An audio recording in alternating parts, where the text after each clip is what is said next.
yang melampaui segala akal dan pikiran. Itulah yang menyertai hati pikiran saudara-saudara di dalam nama Yesus Kristus Tuhan kita.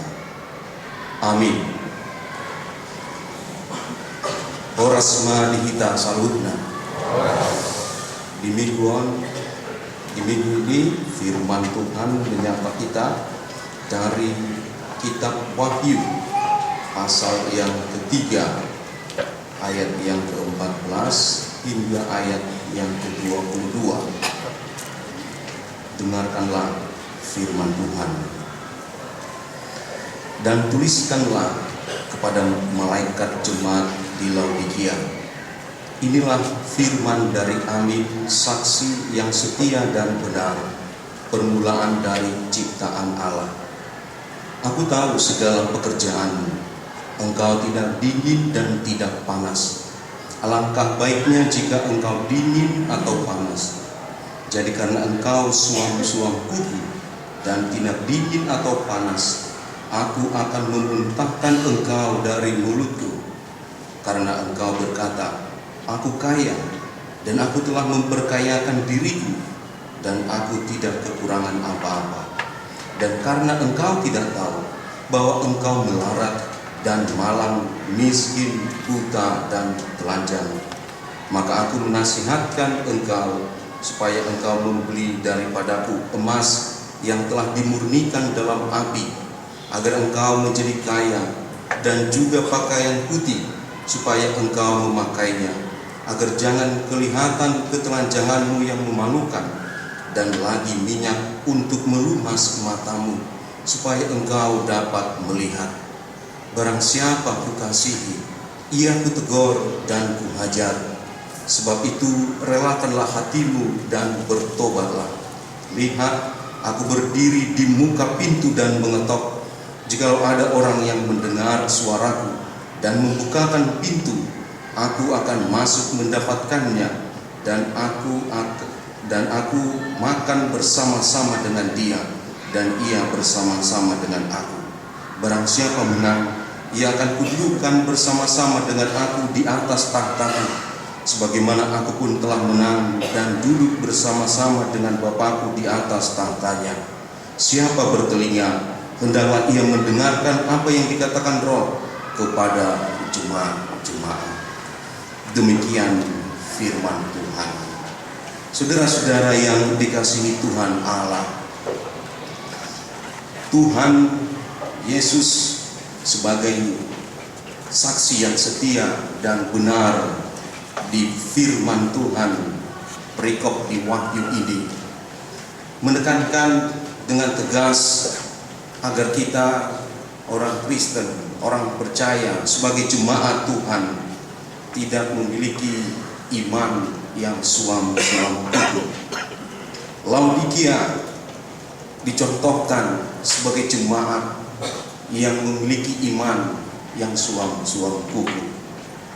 Mengapa dikatakan Laodikia ini memiliki iman yang suam-suam kuku?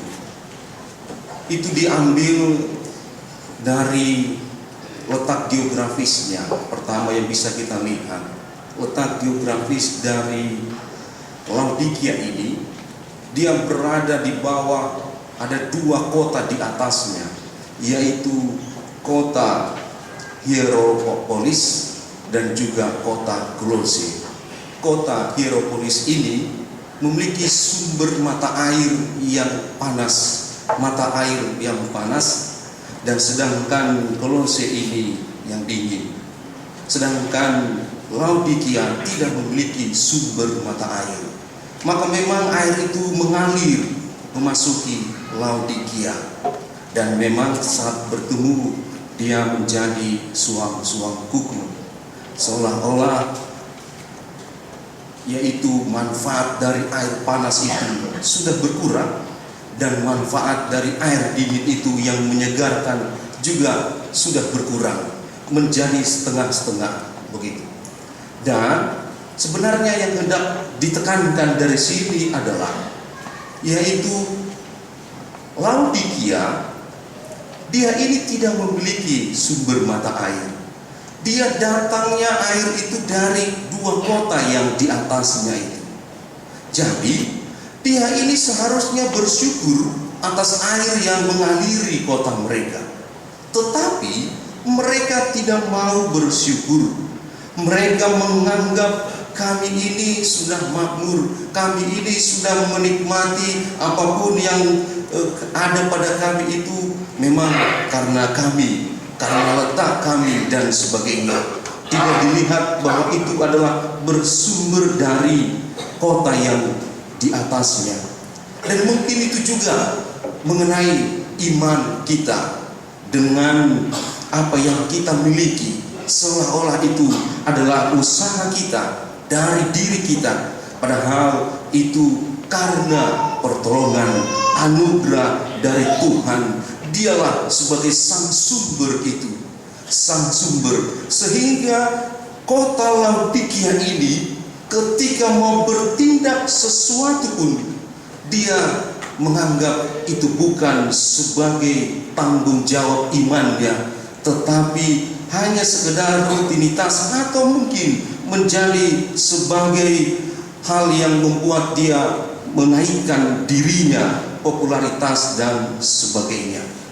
Nah, saudara-saudara, dari sini kita mau belajar untuk mengenal sumber, mengetahui sang sumber itu, yaitu Tuhan Allah yang memberikan kepada kita kebaikan-kebaikan, pertolongan-pertolongan, anugerah Tuhan.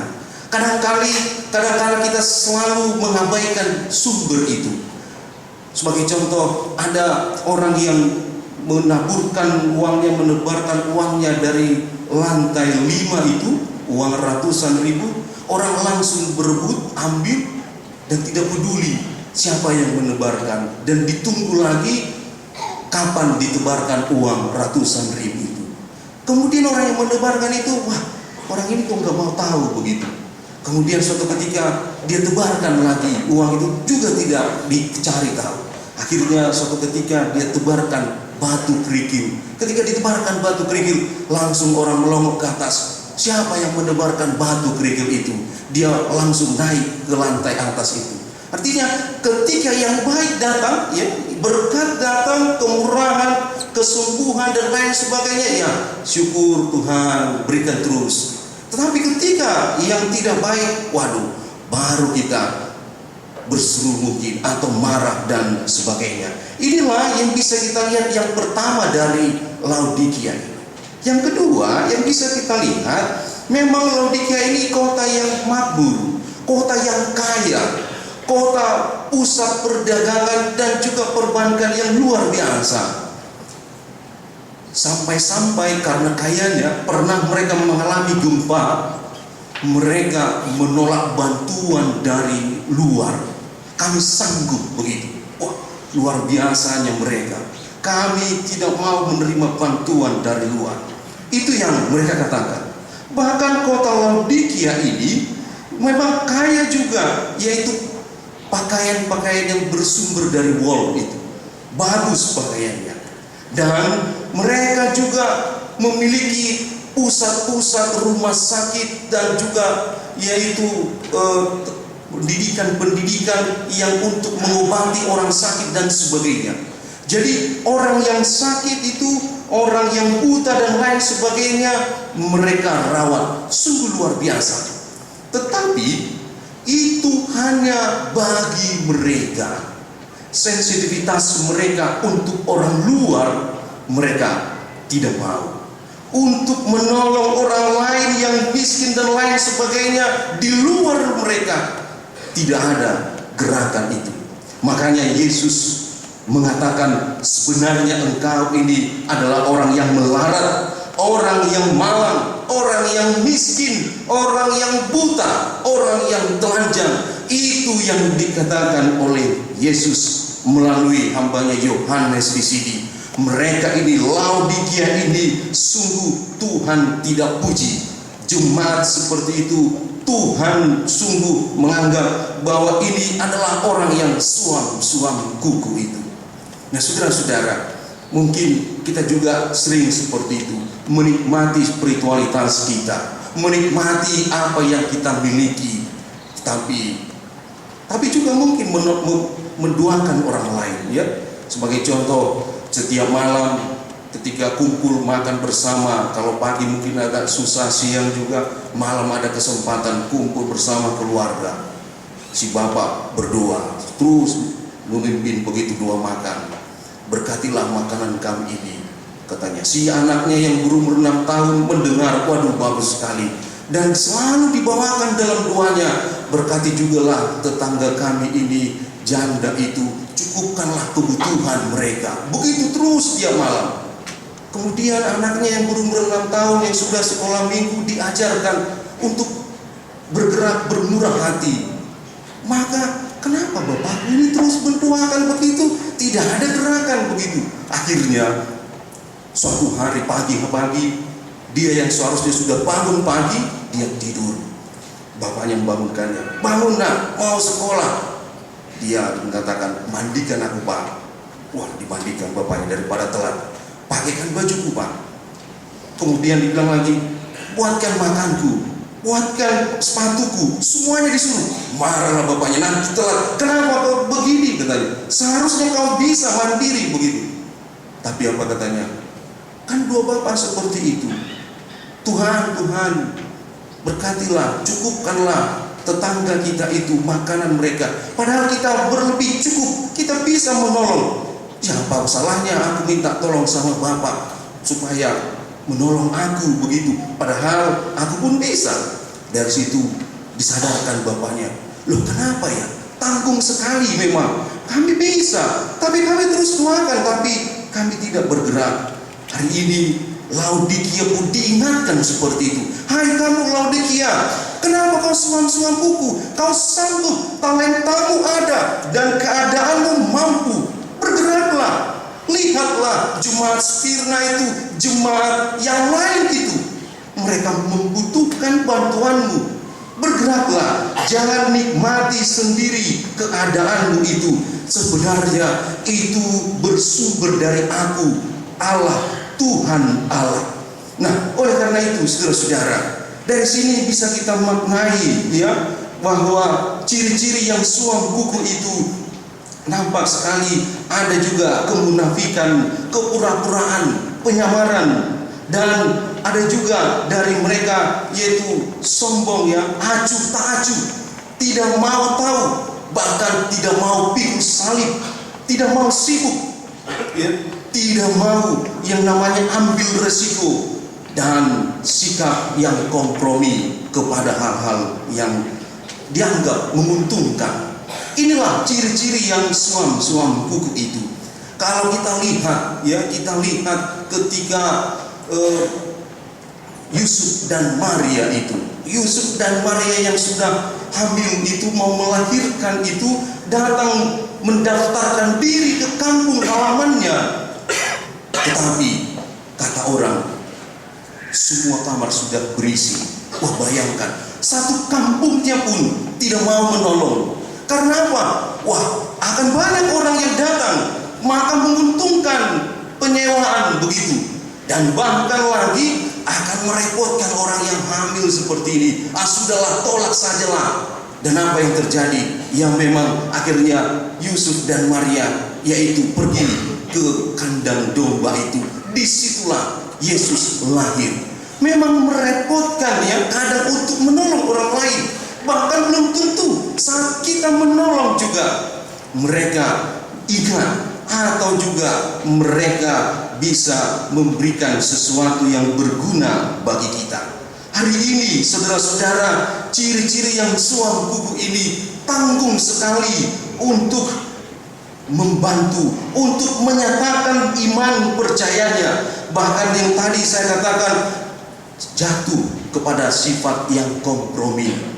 Firman Tuhan itu dikompromikan. Dia berdiri di firman Tuhan, dia berdiri juga di ilah-ilah itu. Sebagai contoh, ada orang yang baru masuk Kristen, dia dari suku Cina, dia masuk Kristen, tetapi saudara-saudaranya masih agama lain begitu. Dan suatu ketika ibunya meninggal, dan sudah meninggal, maka diadakan adat-adat mereka. Buat itu sesajen, buat itu kertas dibakar, uang kertas dan lain sebagainya. Si anak ini yang baru Kristen ini tidak mau, dan saudara-saudaranya berkata, "Lah, bagaimana kau? Ini ibumu yang meninggal, orang tuamu yang melahirkan engkau, berjuang untuk melahirkan engkau sampai nyawanya dipertaruhkan, dibesarkan dan sebagainya. Tidak mau kau menghormatinya." Begitu. Dan ini saudara-saudara, mungkin bisa kita hadapi adat budaya dengan kekristenan itu di dalam kehidupan sehari-hari. Bagaimana kita bisa berdiri? Makanya ketika kita mendengar firman Tuhan yang mengatakan, "Aku datang ke dunia ini bukan membawa damai, tetapi membawa pedang, untuk memisahkan orang tuanya dengan anaknya, anak-anaknya dengan anak-anaknya." Memisahkan di dalam Tuhan. Mana yang kita pilih? Yaitu Kristus Tuhan. Tuhan Allah lah yang menjadi fokus utama, prioritas kita. Menjadi semangat yang dibaharui roh Allah itu, bukan dengan suam-suam hukum. Nah saudara-saudara, setelah kita lihat itu firman Tuhan ketika air itu yang datang ke Laodikia itu, sekarang Yesus berkata lain. Ketika datang air itu, dia datang juga menawarkan dirinya, mengetuk pintu hati jemaat Laodikia dan mengetuk hati kita. Siapa yang membuka pintu itu dan mengundang Yesus masuk ke dalam rumahnya, ke dalam hatinya, dia akan makan bersama-sama dengan Yesus. Artinya inilah yang kita harapkan datang, yang memenuhi kita, bukan hanya sekedar dari dunia ini, tetapi Yesus Kristus yang kekal itu, bukan yang fana itu, tetapi saat yang kekal itu memenuhi kita, dia akan mengubah segala sesuatunya. Dia akan mengubah. Kita akan menolong orang yang berkekurangan. Kita akan membantu, mendoakan, dan sekaligus iman kita berapi-api. Iman kita tidak lagi suam-suam kuku, tetapi bisa memberikan manfaat yang luar biasa. Nah saudara-saudara, firman Tuhan ini kita amini dan kita coba aplikasikan dalam kehidupan kita sehari-hari, agar kita menjadi jemaat yang memiliki iman yang berapi-api, yang mengatakan segala sesuatunya bersumber dari Tuhan Allah. Mari kita lihat bahwa sebenarnya apa yang ada pada kita, bagaimana kita juga mampu untuk bersyukur. Bukan hanya sekedar retorika, tetapi melakukan, berbuat dan berbuat. Nah saudara-saudara, hari ini ketika Laodikia sudah diingatkan, bangsa-bangsa Eropa juga, bangsa-bangsa yang kaya itu, adidaya itu, dan kita juga jemaat HKBP Serpong ini, bagaimana hari ini berubah untuk memiliki semangat dalam pelayanan, semangat di dalam mengikut Tuhan itu. Jangan menjadi orang yang seperti kapal selam itu, naik kemudian turun lagi, tapi bagaimana kita bisa bangkit terus dan memiliki komitmen yang kuat. Inilah yang diharapkan hari ini ketika kita sudah melihat berkat-berkat Tuhan, dan juga mungkin ada tanggung jawab sesudah kita mendapatkan berkat itu, ada yang naik jabatan dan sebagainya. Mari kita pakai itu untuk memuliakan Tuhan. Jangan tanggung-tanggung ikut Tuhan, tapi lakukanlah itu untuk kemuliaannya. Dan yang lebih lagi saudara-saudara, kalau kita sudah berdiri tegak yang sangat kokoh di firman Tuhan itu, bukan suam-suam kuku, seolah-olah nantinya ketika kita beretika atau berperilaku atau ingin berbuat sesuatu yang benar di hadapan Tuhan, tapi kita tidak sanggup melakukannya, bisa saja seperti itu. Tuhan, ini saya menjadi anakmu yang ingin ikut Tuhan, yang benar-benar menyerahkan hidupku, tubuhku bagimu. Tapi seolah-olah ada beban yang sangat berat. Pasti bisa jadi keluarga, tetangga, kesehatan, atau apapun itu. Hari ini menjadi sukacita kita, yaitu Tuhan sendiri yang mencukupkan, Tuhan sendiri yang memampukan kita untuk melakukan itu. Karena apa? Dialah sumber segala-galanya. Dialah yang memampukan kita untuk berbuat, bukan lagi karena kehebatan kita, karena diri kita dan sebagainya. Oleh karena itu, semoga firman Tuhan kepada Laodikia ini juga dapat kita hidupi dalam kehidupan kita. Amin. Kita berdoa. Bapa kami yang di sorga, terima kasih Tuhan Allah.